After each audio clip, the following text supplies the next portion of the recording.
بسم اللہ الرحمن الرحیم۔ السلام علیکم۔ آپ کا شمار خوش نصیب لوگوں میں ہوگا اگر آپ آدھے خالی گلاس کو آدھا بھرا ہوا کہتے ہیں۔ کبھی نمرود، کبھی فرعون تھا، پھر یزید تھا، اور ہم اس دور میں پیدا ہوئے ہیں جہاں سبھی ایک وقت میں موجود ہیں۔ کوئی مرنے لگے تو ہم سورہ یاسین لے کر اس کے سرہانے بیٹھ جاتے ہیں تاکہ اس کی روح آسانی سے نکل جائے۔ ہم نے قرآن حکیم سے صرف مرنا ہی سیکھا ہے، کاش اس سے جینا بھی سیکھ لیں۔ اپنے بارے میں برا مت سوچیے، ورنہ جن لوگوں نے اس کا ٹھیکہ لیا ہوا ہے ان کا روزگار چھن جائے گا۔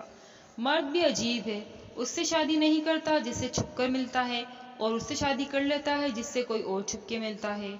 کیا پتہ قیامت گزر چکی ہو اور ہم جہنم میں رہ رہے ہوں۔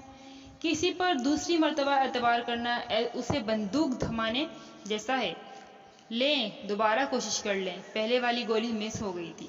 ہمیشہ یہی ظاہر کرو جیسے کچھ نہیں ہوا، چاہے کچھ بھی ہو جائے۔ ہم اردو ادب کے اس دور میں گزر رہے ہیں جہاں اردو کی کسی لفظ کی مطلب سمجھانے کے لیے اس کی انگریزی بتانی پڑتی ہے۔ 25 سال کی عمر تک ہمیں کوئی پرواہ نہیں ہوتی کہ لوگ کیا سوچیں گے۔ 50 سال کی عمر تک اسی ڈر میں جیتے ہیں کہ لوگ کیا سوچیں گے، اور 50 سالوں کے بعد پتہ چلتا ہے کہ ہمارے بارے میں تو کوئی سوچتا ہی نہیں۔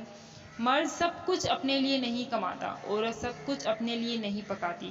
خوشیاں تقسیم کرنا ہی اصل خوشیوں کا سبب ہے۔ عورت بھیڑ میں ہو یا تنہا، ذمہ داری ہوتی ہے، موقع نہیں۔ آپ کے ارد گرد کوئی مجبوری، پریشان حال، مصیبت زدہ ہے تو مت سمجھے یہ اس کی آزمائش ہے، یہ آپ کی بھی آزمائش ہے۔ مہمان آتے جاتے اچھے لگتے ہیں، کچھ آتے اچھے لگتے ہیں اور کچھ اور بیشتر جاتے اچھے لگتے ہیں۔ جن کے اوپر ذمہ داریوں کا بوجھ ہوتا ہے ان کو روٹنے ٹوٹنے کا کوئی حق نہیں ہوتا۔ آپ لاڈ پیار میں جب بچوں کو گدھے کے بچے کہتے ہیں تو اس سے گدھے کی اہمیت واضح ہو جاتی ہے۔ اپنوں کو ٹائم دیا کریں، ٹف ٹائم نہیں، کیونکہ تاج محل دنیا نے دیکھا، ممتاز نے نہیں۔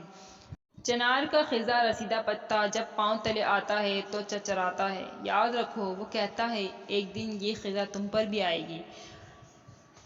لوگوں کے حصے کی خوشی پر حسد مت کریں، کیونکہ آپ نے اس کے حصے کا غم بھی تو نہیں دیکھا۔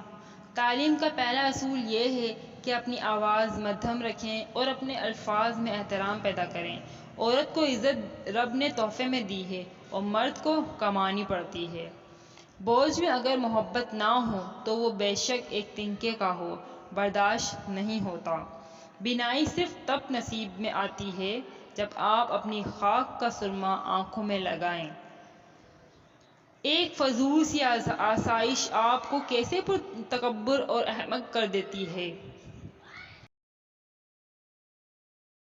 ستارے اور دوست ایک جیسے ہوتے ہیں، چاہے کتنے ہی طویل فاصلوں پر ہوں، ان کی روشنی آپ تک پہنچتی رہتی ہے۔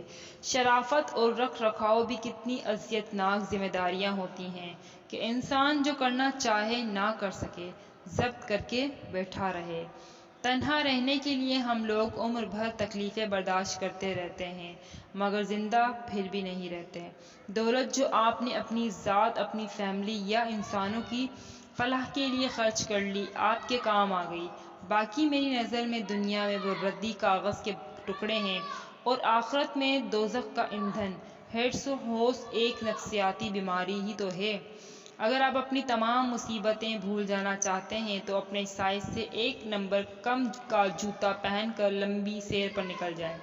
عزت کا رشتہ محبت سے کہیں زیادہ خاص ہوتا ہے۔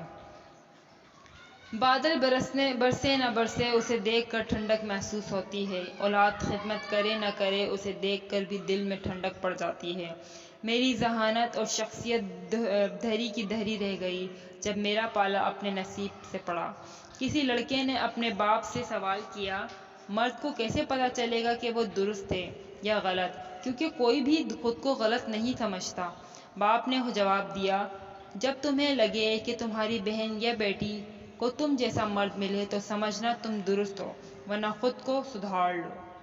تنہائی کا زہر بہت جان لیوا ہوتا ہے، عام انسان یہ زہر نہیں سہ سکتا، اور جو یہ زہر سہ جائے وہ انسان عام نہیں ہوتا۔ آپ جس کو یاد کر کر کے رو رہے ہوتے ہیں وہ کسی اور کو خوش کرنے میں مصروف ہوتا ہے۔ جب کوئی دل کے دروازے پر دستک دے تو دروازہ فوراً مت کھولا کریں۔